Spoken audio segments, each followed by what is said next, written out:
Okay, and so we're live in YouTube, and I will be sharing this with Facebook, Okay. so you can start. Thank you. Okay, thank you. Hare Krishna. So today we're reading from Live in YouTube, and I will be sharing this with Facebook. Okay. So you can start. Thank you. Okay, thank you. Okay. Hare Krishna. So today we're reading from Live in YouTube, and I will be sharing this with 1 second. And then 1 second. Okay. So you can start. Thank you. Okay, thank you. Okay. Hare Krishna. So to repeating. Do you hear? Yes, I can hear you. Yeah, but hear that it kept repeating? Yes, since I was trying to share. That's okay, you can go ahead. All right. Ready? Yeah, let's go. Hare Krishna. Today we're reading from the Srimad Bhagavatam, the sacred Srimad Bhagavatam, Canto 4, Chapter 28, verses 18 and 19. Om Namo Bhagavate Vasudevaya. Om Namo Bhagavate Vasudevaya. Om Namo Bhagavate Vasudevaya.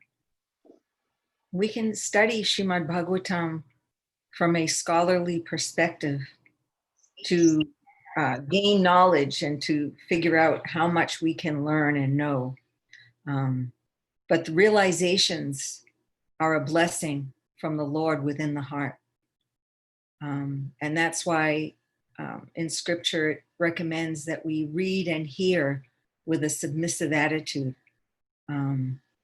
submissive to the will of the higher cause. Krishna says, Vedanta Krid Veda Vid Eva Chaham, that he is that knowledge. He is the Vedas. And by the Vedas, he will be known. So our purpose is to love him, to get to know him and love him. And it doesn't come just from a theoretical or scholarly understanding of the knowledge, but it comes through the grace of the Lord from the heart. That knowledge will be realized knowledge. Nothing wrong with studying as a scholar because we understand more and more. That's a good thing. But don't forget to add that submissive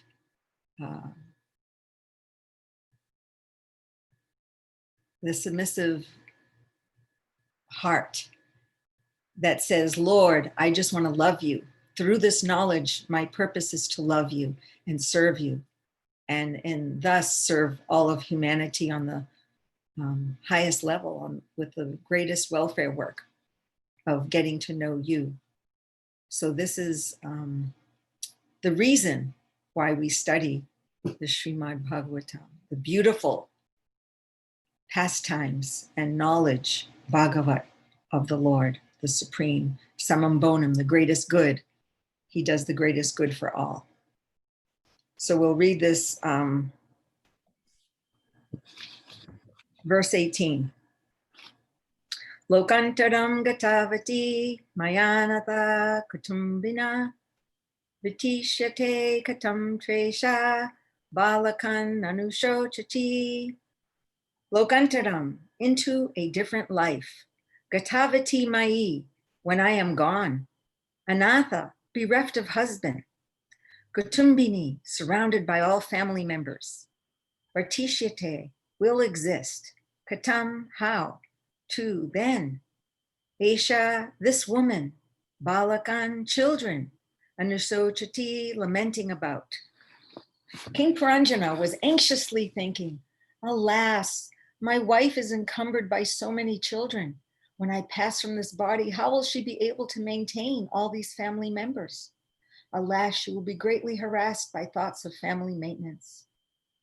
All these thoughts of one's wife indicate that the king, purport by Srila Prabhupada, all these thoughts of one's wife indicate that the king was overly engrossed with the thoughts of woman. Generally, a chaste woman becomes a very obedient wife. This causes a husband to become attached to his wife, and consequently, he thinks of his wife very much at the time of death. This is a very dangerous situation, as is evident from the life of King Puranjan.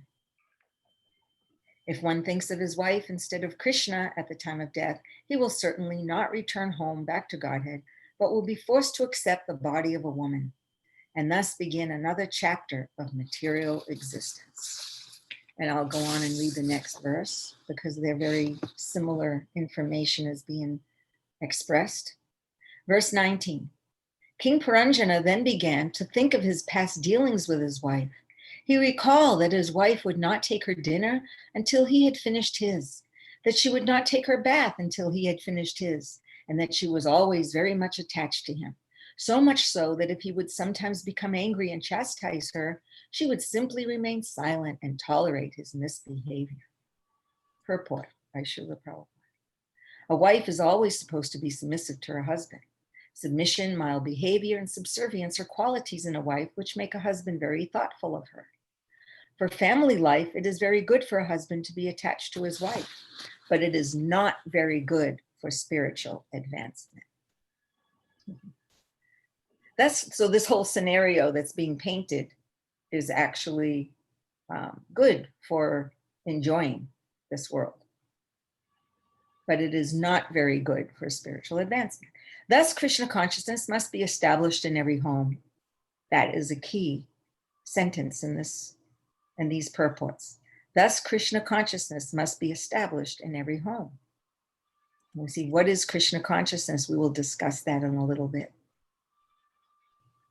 If a husband and wife are very much attached to one another in Krishna consciousness, they will both benefit because Krishna is the center of their existence.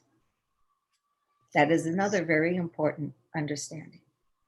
Husband and wife doesn't mean attachment should be eradicated, affection. We can love here in this world. We can love Vaishnavas. We can love everything related to Krishna in this world. And we love Krishna more. You can love your children.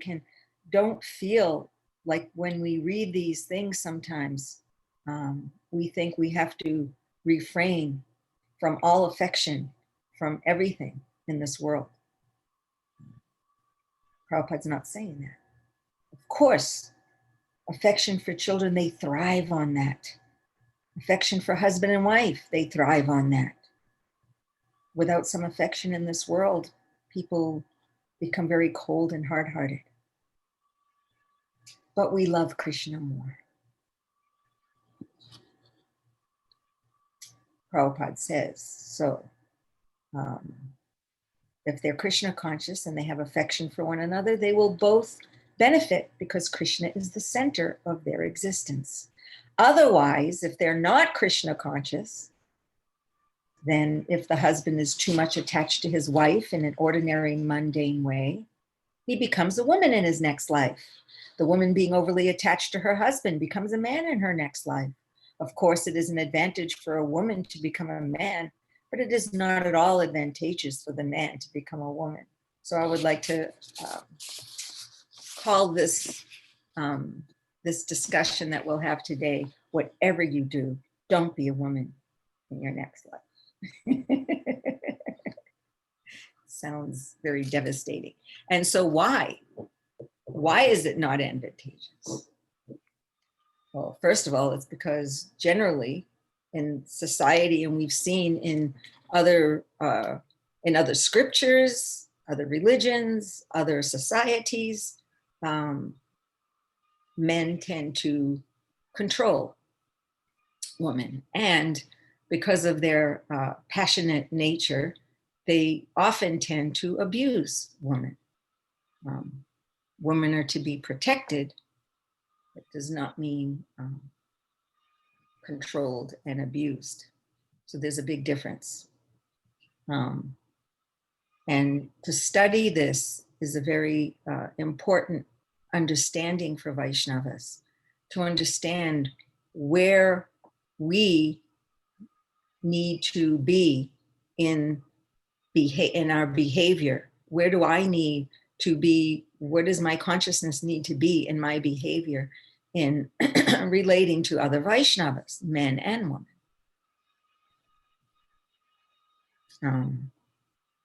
Very important point.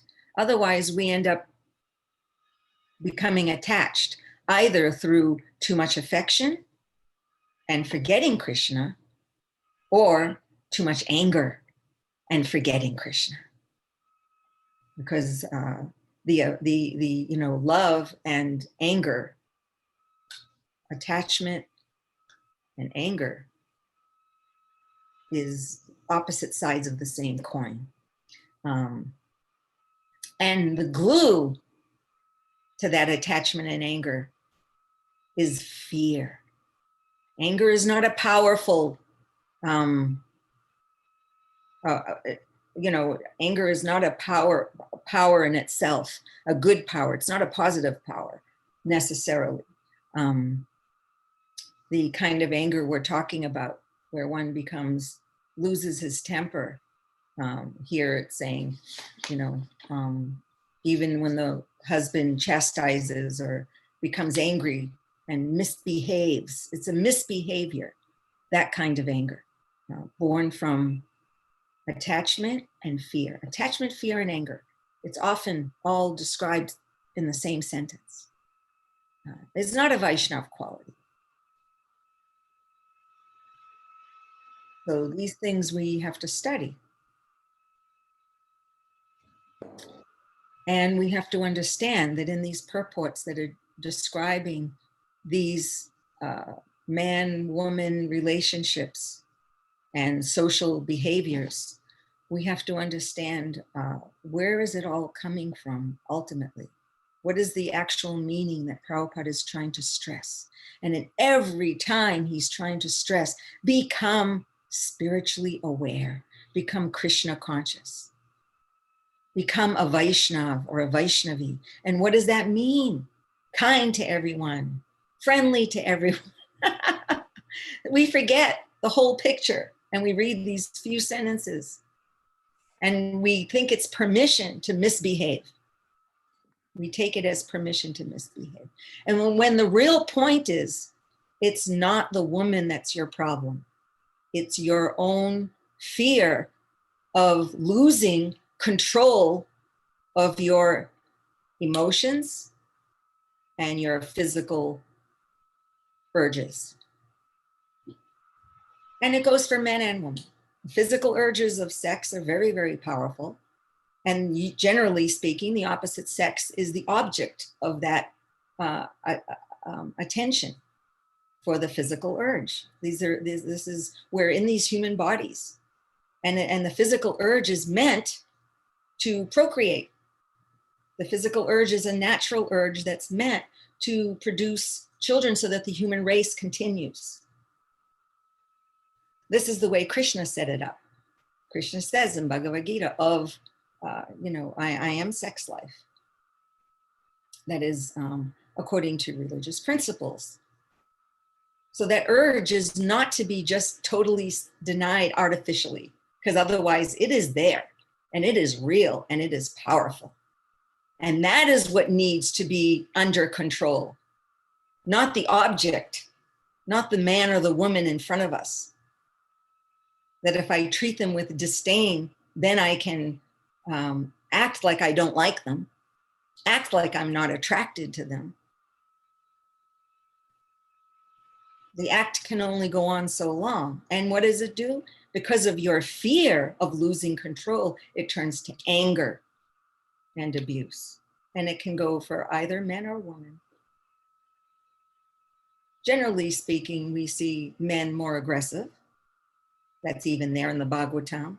And all these rules about women being, chaste and submissive is to actually try to help subdue that man's passion and religify it, Krishna consciousify it by a woman being sweet and humble. If the man is of a high quality man, it will melt his heart to be affectionate back. It will melt his heart to be as Prabhupada said, attached. In that sense, he's talking about affection.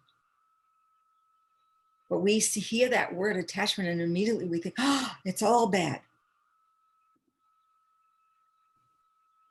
Krishna consciousness householder life, grihasta, not grihamedi, grihasta life, is meant to be peaceful and respectful. Respect is the big word. Respect is the glue, not fear. Fear should not be the glue. Respect should be the glue. Not that we're afraid of each other. Actually, we're afraid of, like, as I said, the real fear is that I'm afraid personally of losing control of my, my sexual urge. And that is for all of us. So we fear, and then we start fearing each other. And when we fear something, we call it names to put it down, to make it seem weaker than us. We fear the power of woman. We fear the power of a man. And so we call them names. Or we label them as weaker, less intelligent, more lusty. These are the labels that we give so that we can try to remove them away from our minds. What we need to remove away from our minds is our own lack of control, lack of self-control.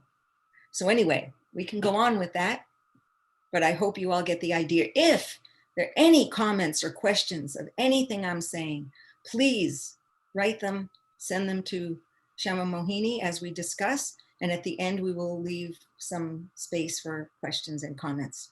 This is a very important topic because unfortunately it has hurt Prabhupada's mission for way too long, because that mentality is still there. There were actually devotees that came to me and said, oh, I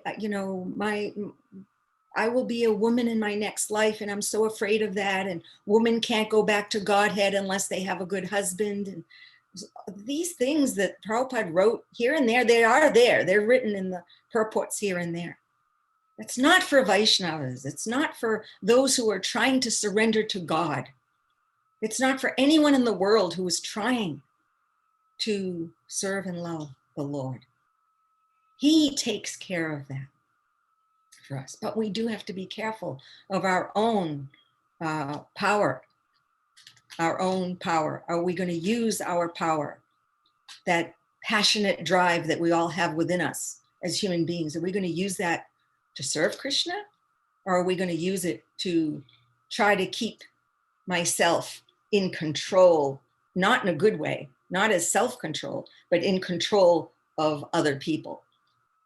That's the difference. If you want to control something, control your urges, control your senses. So anyway, what is the purpose of living? We were in these purports, it's described, in the previous purports, we've been hearing about dying. And how do we die? And how do we die being Krishna conscious? And what do we remember carries over to the next life? Because the subtle body, the mind and intelligence, that carries over to the next life and creates the next body for us. So what is the purpose of our life? Why do we want to extend our life? Is it just to lie in a bed and keep suffering? Or is it to actually be able to do some good, have a quality life where we can do some good for others? Because that is the purpose of life. So I think I've mentioned this little quote before, and I love this quote. I keep it on my wall. Better to pass boldly into that other world in the full glory of some passion than to fade and wither dismally with age. And that reminds me of Prabhupada. The last breaths, he was preaching Bhagavatam. He was giving knowledge. He was trying to help us understand the truths of life, of spiritual life, of the spiritual world, and how we can go there at the time of our leaving this human form. Meanwhile, we are in this human form and we need to deal with it. We need to deal with it in the right, healthy way. Because if we don't deal with it in the right, healthy way, and you keep your attachment and anger and fear towards men, towards women, then you're going to become that in your next life. So that's logic. Logic based on the spiritual scripture. So if we want to understand the purpose of life, we have to be honest with ourselves. How can I be my best? Get rid of this fear, get rid of this anger, get rid of this attachments, and be affectionate, be kind, not to be afraid of that. Because I have self-control, because I love Krishna more, because I know where my direction is. How can I help others? How can I put that passionate energy that I have into being creative and figuring out how I can personally encourage and uplift others towards love of God? That is the purpose of life. Prabhupada repeats it over and over and over again. That is the Sankirtan movement. This is the purpose of life. So in some of the purports, of course, we keep going back. This is a story about Paranjan, and it's an allegorical story. So there's a lot of things that we have to take, not so literally, but in the context of being an allegory. So in one of the recent purports, Prabhupada is explaining, the wife represents the body. He's so attached to his body, he's going to leave his body. That is his attachment. And that's my point in explaining all of this. It's not the woman or the wife or the husband or the children that are detriments to our spiritual life. It is our mundane attachment to want to control. I'm losing control. I'm dying. My senses are feeble. My organs are disintegrating within me. I'm losing control. That is my fear. That is my attachment. The woman is the wife was representing the body, and that's his main attachment. So Paranjan is attached to his body, and he's attached to all things related to his body, which happens to be his wife, his home, his children, and the rest. And why is he attached? Because he thinks he owns them. He thinks he owns his body. I'm leaving my body, and this is what I own. I controlled it all my life. All of these things and everything in relationship. And now I'm leaving it because I think I own it. So how do we develop love for God through all of these emotions that we naturally all have? Understanding, as Prabhupada said, if you teach the children just these three things, it goes for all of us, because we're his children, all of us. So he was saying, if you can teach your children just these three things, if they get just these three things, they will become great devotees and their life will go smooth. They will understand Krishna consciousness. And the three things are, Krishna is the owner, Krishna is the controller, and Krishna is our best friend. We have a best friend who's is the owner and controller of everything, of our body, our heart, our organs, our senses, our mind, Rishikesh, if we let him. We have the free will to let him be that controller or not. We keep holding on. It's my body, my wife, my husband, my house, my children. They belong to Krishna. We are only the caretakers for a time being. And we must take care of it well. Doesn't mean that we dismiss them. Oh, they don't belong to me. They belong to Krishna. Let them all go to hell. No, we have to take care of this body. We have to take care of our mind, our mental, emotional makeup. We neglect these things, then we're neglecting Krishna's gifts. So,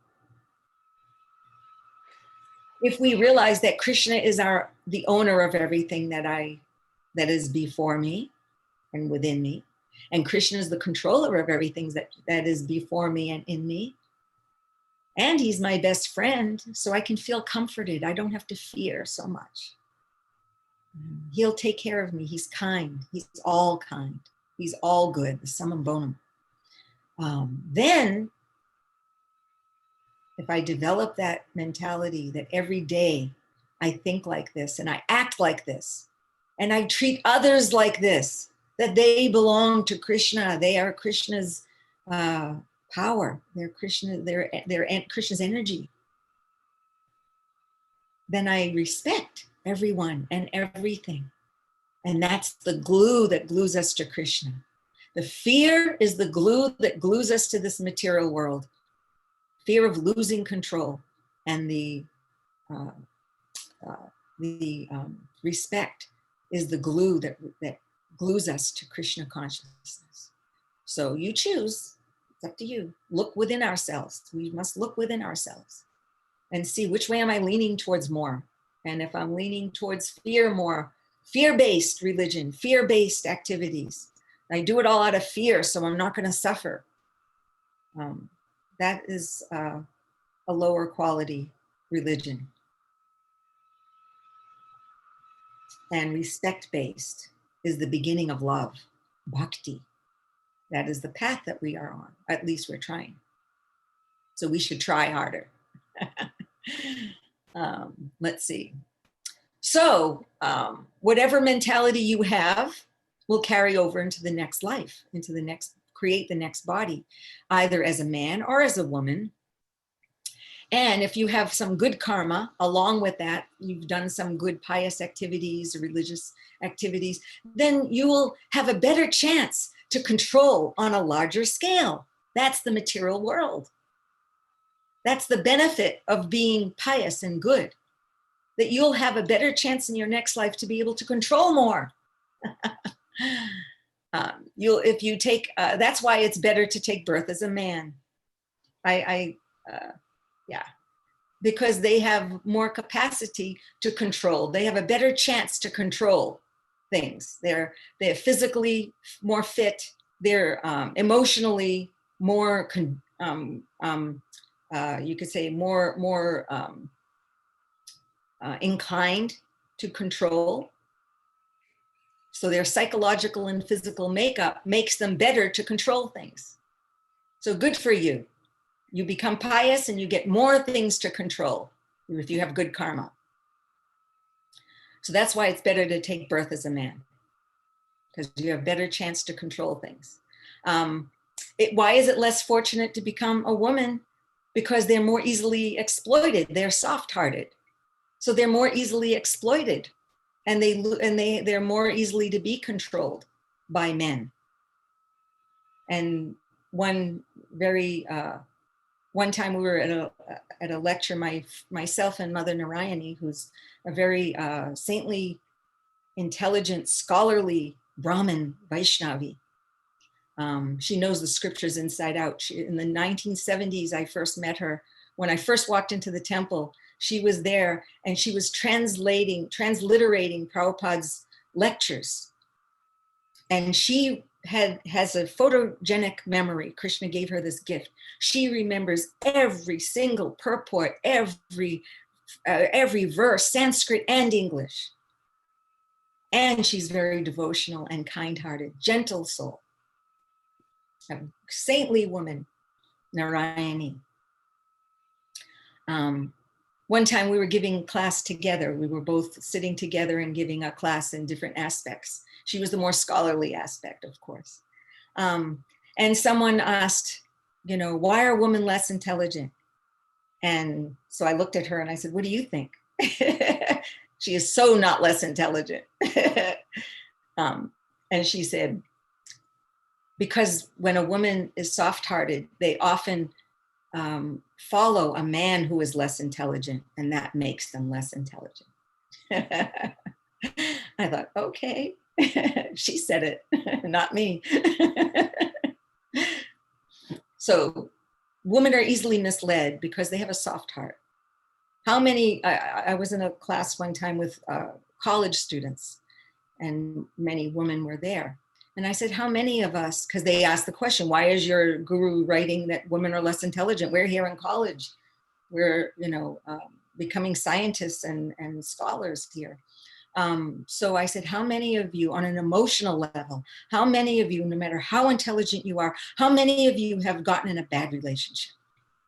Something that is not healthy for you. It's not fulfilling. It's not healthy. It's not, increasing your happiness and your love. But you stay in that relationship. How many of you have done that? And they all started raising their hand. Oh, yeah, right. So that is how a woman is less intelligent. When she follows with her heart and forgets her intelligence and follows a man who's less intelligent. So that's why it's less fortunate to be a woman in your next life, because you let your guard down out of being kind and soft-hearted and a little easygoing, and then someone takes advantage of you. So that's why it's a bad thing to be a woman in your next life. And so here we're seeing a subservient wife is good karma. It creates good karma for a man.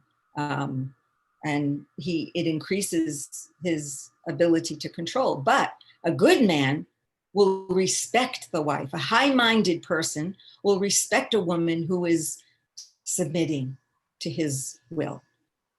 And that respect means he asks her opinion. How do you feel about this? What do you think about this?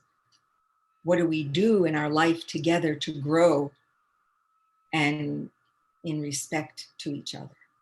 That is a Krishna conscious Grihastha life. Not that the man hides his finances and those are just ways to control even more. They're mundane ways to control even more. A respectful relationship is whoever's better at something, they do it. One time there was one very wonderful Vaishnavi, my dear friend, Sharadia, who was an artist. And she was initiated by Prabhupada at a very young age, 14, 15 years old. Very dear to Prabhupada. And she got married and her husband was not initiated yet and he hadn't had Brahmin. So they were in Trinidad. They were opening up the Trinidad temple. They're the pioneers for that place. And it was time for him to get Brahmin initiation. Prabhupada said, your wife will give you the mantra. She will act as your guru and give you the mantra. Prabhupada did not discriminate. He was like, whoever's better at something, they do it. So if a woman is better at taking care of finances, she takes care of it. If the man is better taking care of finances, he does it. Like this. Generally there may be certain proclivities of men and women, but doesn't mean they don't share. And the main thing is the respect. Figure it out yourselves, but be respectful of each other. Otherwise, you're going to get bad karma. And bad karma, you become a man or a woman and you have bad karma, then you're going to have constant interference with your ability to control. The material energy will put constant impediments in your way and you'll not be able to fulfill that desire for control. You'll become frustrated and disappointed. You'll become like the donkey who follows the carrot. Sometimes they put a bull in front of a donkey on purpose because the bull has his sexual organ that dangles and it looks like a carrot and the donkey thinks it's a carrot. I'm going to get the carrot. I'm going to get the carrot. And he goes behind it, keeps walking instead of being stubborn and stopping like a donkey does. So we have this carrot dangling in front of us. I'm going to be able to control. I will control. But if we have bad karma involved in our next life, then, and bad karma means when you abuse other people, then you're going to have constant interference with your ability to control. So the whole point of Krishna consciousness is to get out of being a man or a woman or bad karma or good karma and go beyond that to Krishna Loka, the spiritual world, to Krishna's love. Krishna's love. Let's get closer to Krishna's love. That should be our aim and our goal. Do we have a little more time before questions? Okay.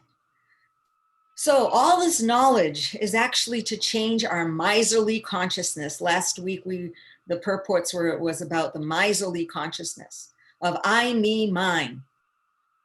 So in that sense, none of these considerations that are discussed in these purports really apply to a person who's taken shelter of Krishna. A Vaishnava, Vaishnavi has no interest in what the body will be next. Will I be a man? Will I be a woman? I just want to keep serving Krishna. That's the important thing. Let me bring that karma, or Krishna karma, I like to call it, over. That Krishna, I will do whatever you wish. I will do whatever you bid. And I will do my best in whatever body you put me in. Whether it's another human birth, man or woman, or a spiritual birth. And in that sense, as a Vaishnava, Vaishnavi, there's no better and worse. So if you think of a Vaishnavi at the time of death, or a Vaishnava, then where are you going to go? You're going to be a man or a woman? No, you're going to be a Vaishnava or a Vaishnavi. That's the logic here. So let's not put mixing our mundane ideas and intentions into Prabhupada's meaning of his purports. So let's not miss the mark. You remember we talked about missing the mark is like making a sin. When you miss the mark of Krishna consciousness, of loving Krishna, then you're committing a sin. If you hold on to your own physical and emotional control over others, that's a sin, because you're missing the mark. You're not giving that control over to the Lord, who is the actual control of everything. And he'll take care of you, don't worry. Don't fear to lose that control. Give it to Krishna. The only thing you need to control is that self-control, that I'm giving my mundane control over to the Lord. So there's a sentence in this verse and purport how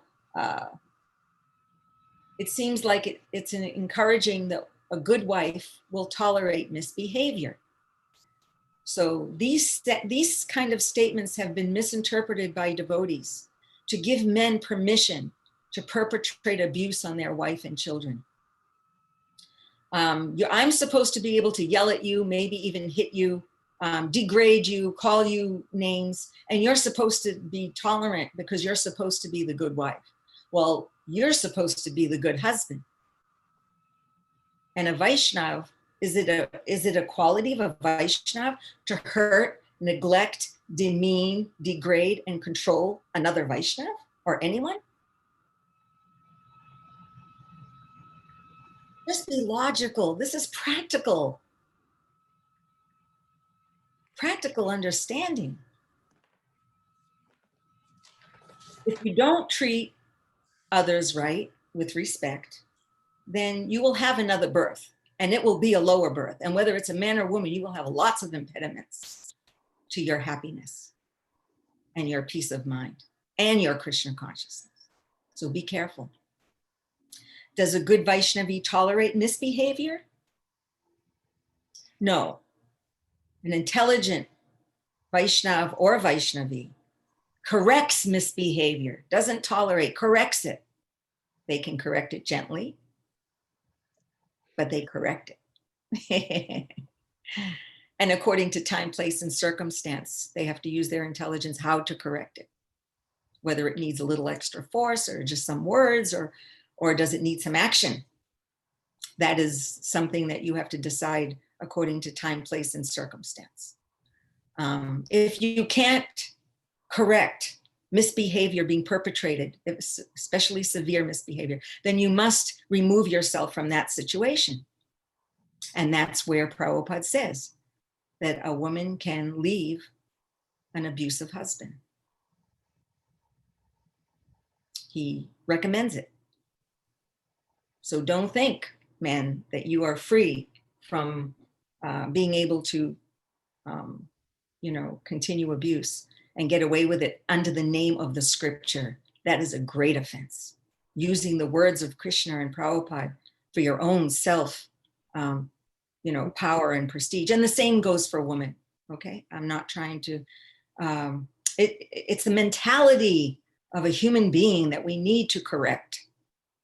The mentality of trying to be the controller that we need to correct, whether you're a man or a woman.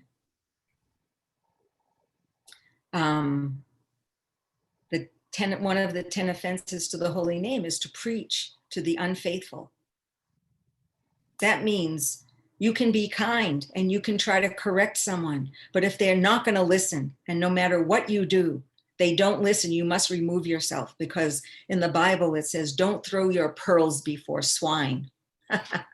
That's the same instruction as don't try to preach to the unfaithful. Don't try to give your best to someone who's going to take it and turn it to poison. Be careful, because then you're allowing them to commit offenses. And then that's not good for you. So we have to expect Krishna's mercy. He's our friend. He's kind. He's the friend to all. There's 3 things that we know we should live by. He's the owner, controller, and enjoyer. And he's our friend. So when we say I'm taking shelter of Krishna, it means I'm giving up my desire to control and enjoy in this world. I can enjoy Krishna consciousness. Doesn't mean I walk around miserable all day and that's supposed to be Krishna conscious. No, we enjoy Krishna's mercy in the form of prasad. That's an easy one. In the form of the holy name. That's an easy one. In the form of the test that he gives us. We take it as a challenge. We become spiritual athletes. An athlete likes a challenge. He sees something in front of him. Oh, how will I remain Krishna conscious through this hurdle? So we want to become spiritual athletes. And then you don't have to fear, because at the time of death, even if you feel I'm not ready, I'm not the best athlete, I haven't done my best, I fell so many times, I failed. You think Krishna, he's kind, he's going to force himself into your mind at the time of death. He will do that for you. All we have to do is remain sincere. He will force himself on our tongue. It was described in some previous purport that, the voice and the tongue and everything becomes so choked up that we can't chant Hare Krishna. We're supposed to fear that? No, he'll force himself in your mind. Don't fear. He says that in Gita, right? Surrender unto me. I will take care of you. Don't fear. Do not fear. He'll come, and he'll, with all his splendor in our hearts, he will show his effulgence and beauty and love. But if you harbor the desire to control too much, then Durga comes. She's not so kind. She has many weapons. So we can end here and take questions and comments. Yes, we can. 1 second, because I have to see 3 screens. First of all, is there any questions coming from all devotees in the temple?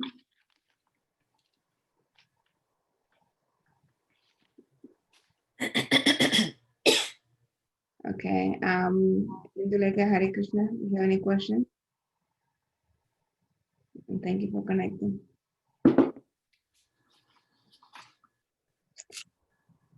If you have any questions and you cannot enable your mic, you can always type them in the chat. Meanwhile, let me just read something here. I wonder what men would say if they knew they could get a woman's body in the next life and deal with karma. Yeah. What will they say? Oh my God, help me. What did I do? There is something, there's What one. have I done? I've hurt someone in my past life, and now I'm suffering like this, under the control and abuse of some other man. So the whole point is to stop all this cycle, this ridiculous cycle. or being perpetrator and victim over and over and over again. And I want to mention something that, you know, we are not trying to be, you know, feminists. Neither are we trying to be patriarchal. A Vaishnava is neither. A Vaishnava.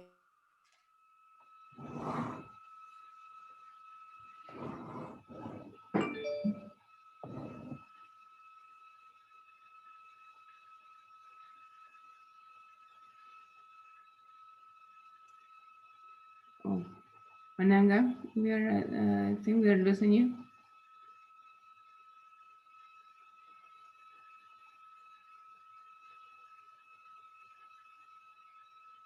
Hare Krishna. Damodar Prabhu, are you able to see Ananga Manjari? Huh?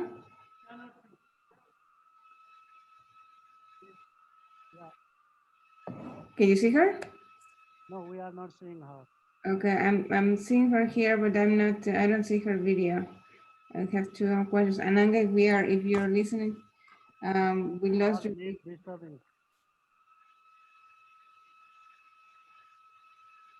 Okay, please stand by.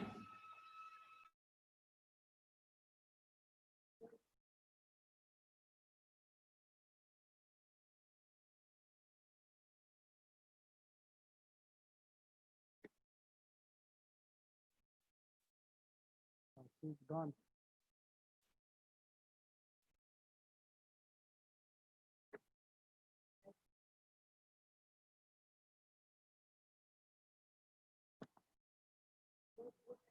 I cannot hear you too now.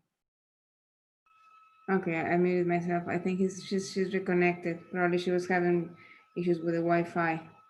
So we just please stand by for 1 minute. And until it comes, we're standing by and see if we can bring her back just to answer the questions. Thank you.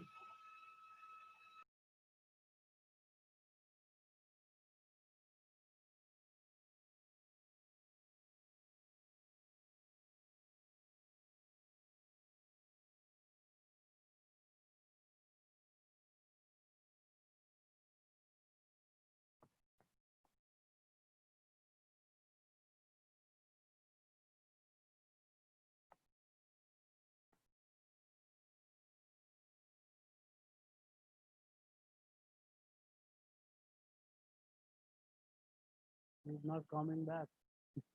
I'm calling her again. I apologize if we don't get her here in 30 seconds. We'll just close the class. So I have two questions. Wanted to make sure that she had. Yeah.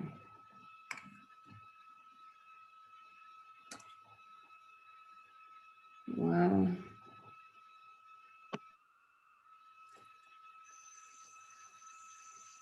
It's not. It's unable. I don't see her connecting.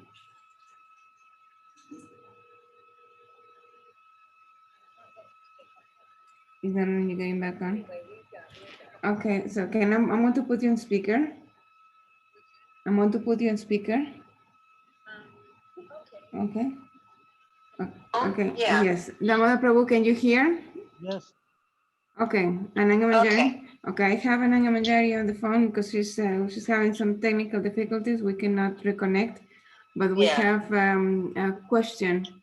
So if we having trouble in our life, is this mostly because of lack of surrender? And how to know that I give my all to Krishna? Okay. So if we have difficulty, sometimes it is a test. Here, I'm getting back on. I think. Yeah. Okay.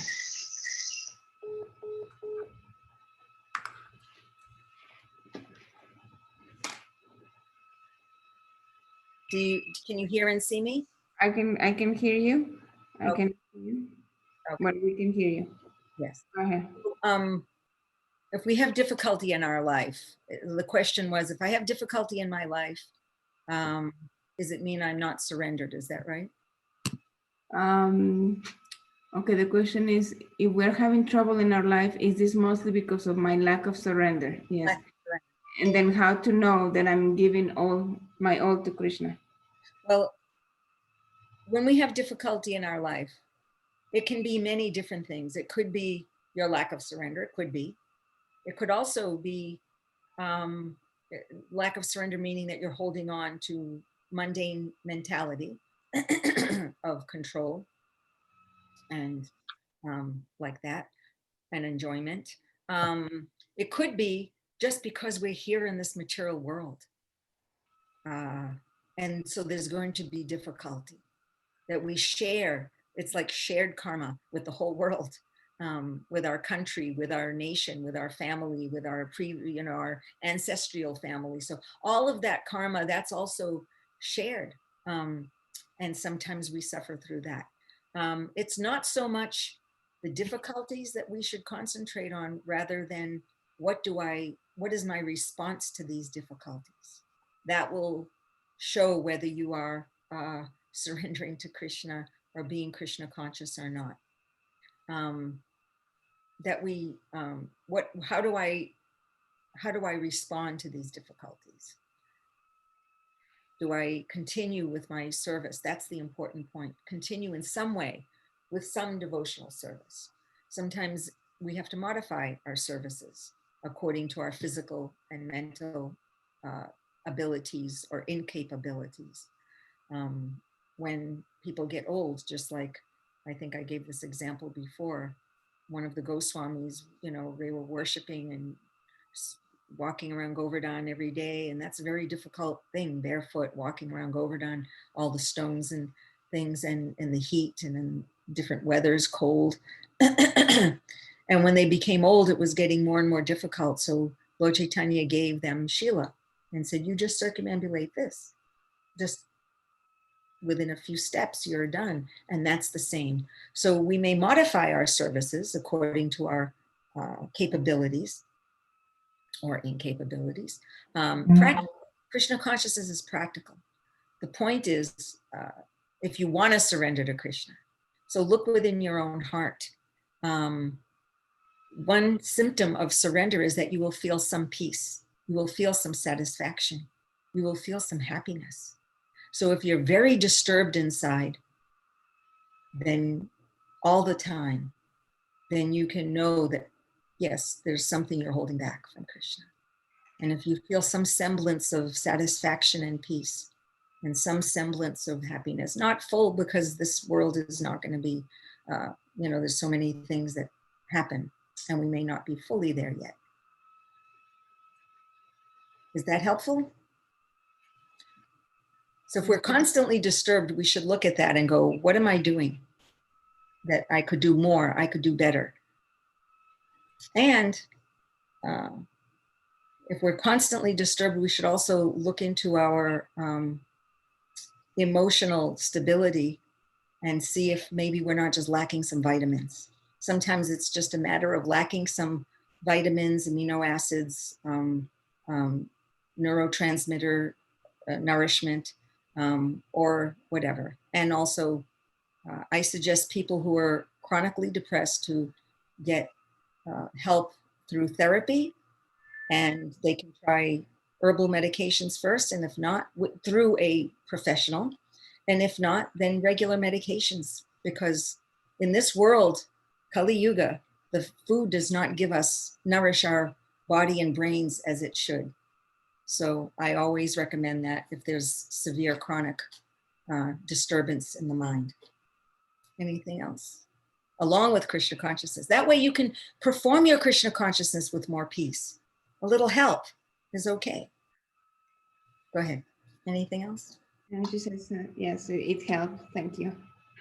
And I know one point that I was going to just mention was when you said like we give our children our love and attention and everything, we have to also educate them how to treat people, how to treat the girls, how to treat boys, because those are the children that tomorrow are going to be wives and husbands.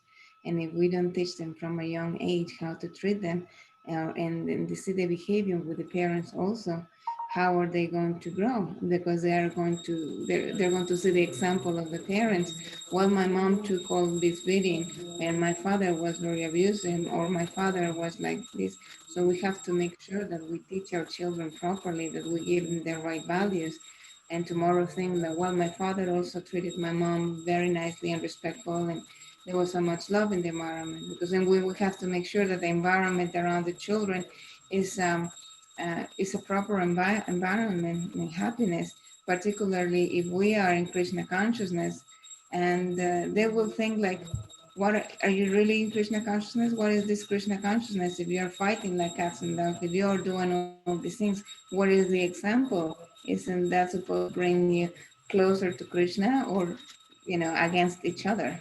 So we have to be very careful and make sure that we don't raise children that will say, okay, well, that we raise girls just to be in the kitchen, and boys just to take care of everything and keep them here. We have to be equally distributors of love and equally distributor of education, and tell them both of you have the same capacities, and you can make it and you can break. It's up to you, but you have to respect.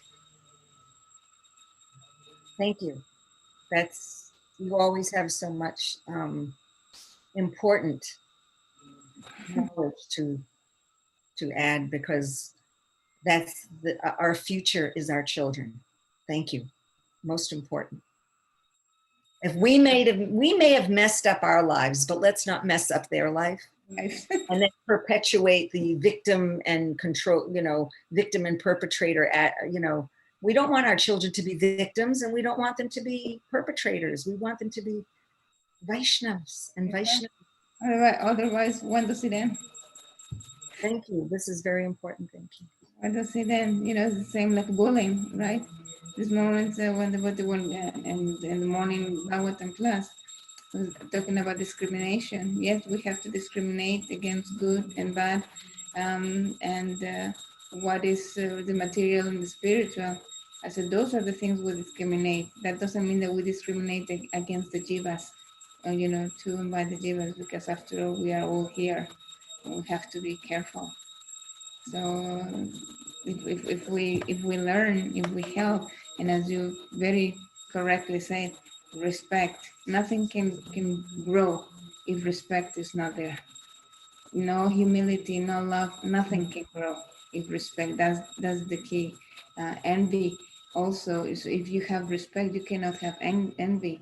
And I want to bring up a very nice example that I just observed when you referred to Mother Narayani, and how you very nicely express, how intelligent and she is, such a wonderful Vaishnavi.